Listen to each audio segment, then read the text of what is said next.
Khattab radhiyallahu anhu.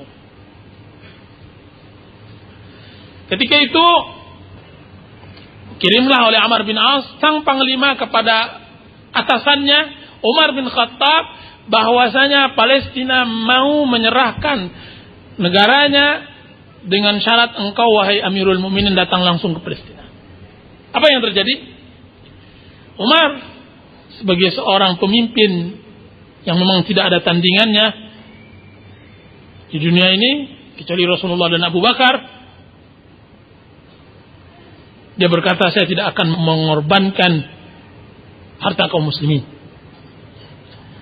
Dipanggilnya budaknya, marilah saya dengan engkau berangkat ke Palestina.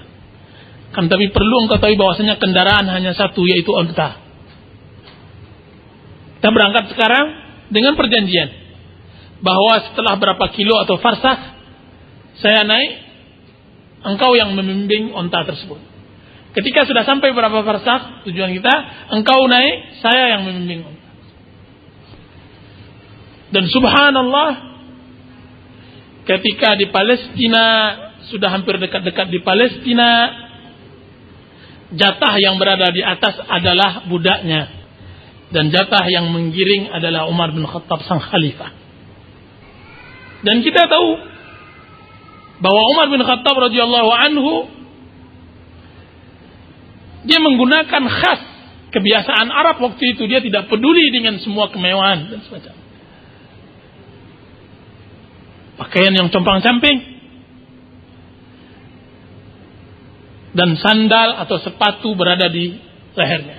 Bayangkan bahwa khalifah yang menguasai dunia, negara yang adikdaya waktu itu, tidak ada negara yang berani menantangnya, menggiring onta, sedangkan di bahunya ada sepatu dan dia berjalan kaki ayam.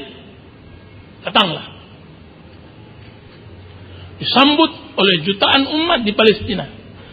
Mereka jauh lebih berbahagia kaum muslimin menguasai Palestina daripada orang kufar, karena beratnya pajak yang didera oleh mereka selama bertahun-tahun.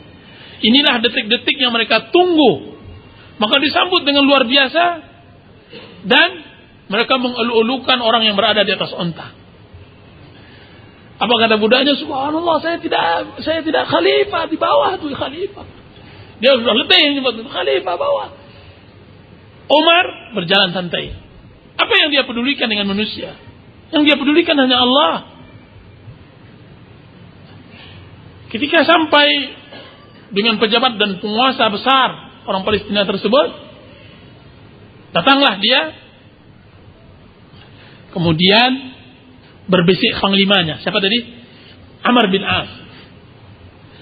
Apa kata Amr bin As? Wahai khalifah, engkau khalifah begini tampang? Subhanallah, malu-maluin, begitu bahasanya. Malu-maluin khalifah, pakailah sedikit agak rapi. Begitulah bahasanya kita. Apa kata Umar bin Khattab radhiyallahu anhu? Menegaskan, wahai Amr, tunjuk kiri oleh Umar. Wahai Amr, inna Allah azzana bil Islam, falamma ibtaghayna al-izzata bighairi al-Islam adallana Allah. Wahai Amr, siapa yang mengajarkan engkau pemahaman yang seperti ini, pemikiran yang seperti ini? Sesungguhnya kita diangkat oleh Allah Subhanahu wa taala sehingga menjadi seperti ini karena Islam. Ketika kita mencari kekuasaan dan kejayaan, kewibawaan selain dari Islam, Allah akan menghinakan kita. Ketika kita mencari kekuasaan dan kejayaan, kewibawaan selain dari Islam, Allah akan menghinakan kita. Siapa saya wahai Amr, sehingga saya dijadikan oleh orang-orang seperti ini? Kalau tidak, bukan karena Islam, saya adalah seorang pengembala yang dipukul oleh ayahnya. Saya orang yang menjadi tontonan di pasar Ukal, bergulat menjadi algojo Quraisy. Siapa yang mengangkat saya dengan ini kecuali tidak lain tidak bukan Islam. Bukan dengan pakaian ini dan bukan dengan pakaian sepatu yang berada di tangan saya. Menunjukkan Islam bukanlah rancak di labuh. Kita yang paling banyak menghabiskan waktu kita, bapak-bapak, ibu-ibu, masalah yang tidak inti. Masalah tata keramah yang sebenarnya tidak perlu. Hidup kita sempit. Kenapa kita harus disebutkan untuk suatu senyuman yang dipaksakan? Salaman yang harus dipaksakan. Kita ingin hidup bebas. Kita ingin duduk santai. Kita tidak ingin dihormati berlebihan oleh orang. Begini seharusnya Islam. Dan begini kita seharusnya mencari kejayaan. Jadi pertanyaan tentang yang ditanyakan tentang masalah ini, pertanyaan yang sangat mendasar sekali. Kalau seandainya kita yakin akan keislaman kita, maka semuanya akan mudah. Kan tapi dia tidak lain dan tidak bukan apa yang dikatakan oleh bapak sosial atau bapak yang pertama kali menemukan ilmu sosial, yaitu Bapak Ibnu Khaldun rahimahullahu ta'ala. Dalam kitab muqaddimahnya dia mengatakan sudah menjadi tradisi umat dari sepanjang sejarahnya bahwa umat yang ditaklukkan dan kalah mengikuti tradisi umat yang menang. Dan kita adalah umat yang ditaklukkan dan kalah. Dan kita sekarang menuju apa yang disabdakan oleh Rasulullah SAW di dalam hadis sahih, latattabi'unna sanana man kana qablakum hadwal qudzati bil qudzah hatta law dakhalu juhra dabbin la dakhaltumuh. Demi Allah, kalian akan mengikuti tradisi umat-umat sebelum kalian, sampai kalau seandainya mereka masuk ke lubang binatang dab, maka kalian akan masukinya. Maka ditanya oleh para sahabat Rasulullah, ya Rasulullah, siapa yang kami ikuti? Apakah orang-orang Yahudi dan Nasrani? Maka dijawab oleh Rasulullah, siapa lagi kalau bukan mereka? Dalam riwayat lain, apakah kami akan mengikuti orang Majusi dan Romawi? Maka Rasulullah mengatakan, siapa lagi kalau bukan mereka?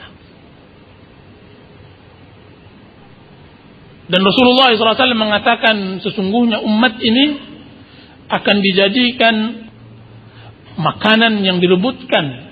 Tatada'a alaikumul umamu kama tatada'al akalatu ala qas'atiha.